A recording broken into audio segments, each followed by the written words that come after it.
Hi, this is Ed Baxter from the Bitcoin Superconference. I'm with Brian Doreian from PIVX. And Brian's going to tell us a lot about the PIVX technology. Brian, tell us what's different about PIVX. So there's a lot of things that make PIVX unique and kind of position itself as one of the emerging cryptocurrencies and a leader. It's the fastest, lowest cost, privacy-oriented cryptocurrency on the market. So like, what does that mean? It means, in essence, you can send, if you wanted to, $1 million to me. No, if you wanted to. But you could send $1 million, right? You could send $1 million to anyone in the world. It would be there in less than a second, starting to confirm, and it might cost you a tenth of a cent. Wow. On top of that, you would have the ability to send that, completely breaking the link between your identity and me knowing it. So why is that important? It means that your neighbor or an institution or some other entity can't sit there and link your identity to how much your net worth is. That's right? The next question. How do people protect themselves in that environment? Exactly, and that's one of the things I think there's a misconception in cryptocurrency is that, hey, it's private, right? Well, privacy has got a lot of different aspects to it. You've got IP privacy, like you know your IP address, but you've also got ledger privacy, which is your bank account, as it were. I say that bank account, right? So your wallet account.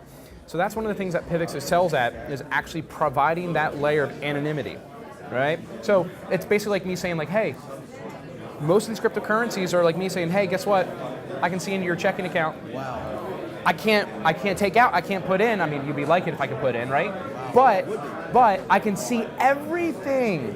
Why? Because it's a public ledger. Exactly. It's out there. So what PIVX does is it provides a very, very simple to use privacy mechanism. It's in our core wallet, right? So that's a little technology you download on your computer and run.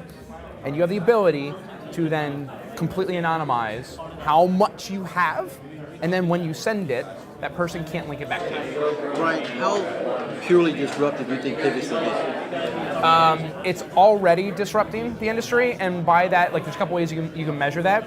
The amount of other entities, movements, projects that are beginning to use the PIVX code base in their projects. The last tally, I think there was like 15 or 17.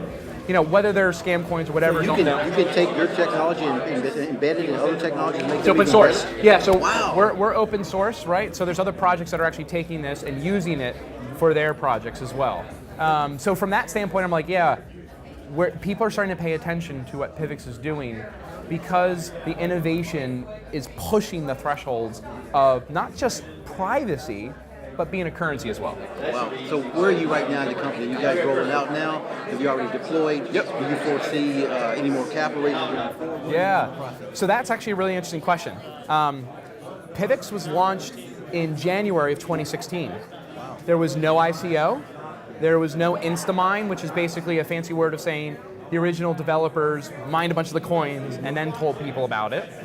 And then we say there's no pre-mine. And I put an asterisk by that because 60,000 coins were pre-mined, but they needed to do that to start the Masternode network.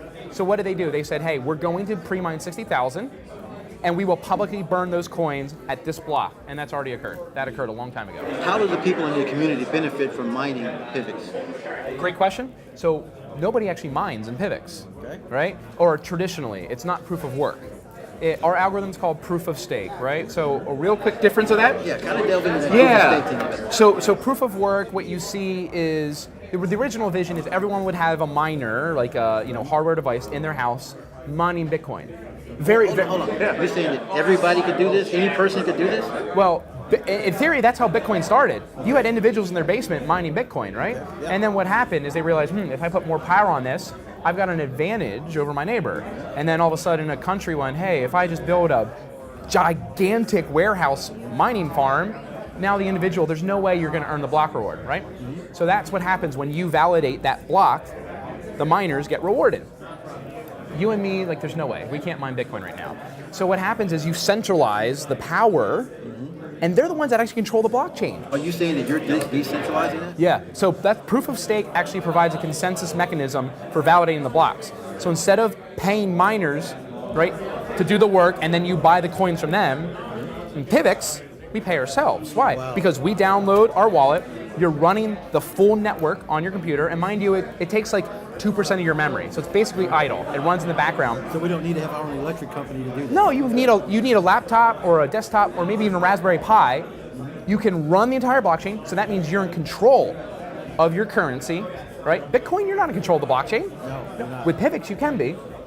You get rewarded for it, right? You're earning the block reward, and beyond that as well, in terms of decentralization, it's community driven and governed. We have a built-in governance system into our ecosystem, the protocol, where you could submit a proposal and say, hey, I want to add this function, or maybe we should change the color to yellow. If it gets approved by the community and voted yes, decisions made and enforced.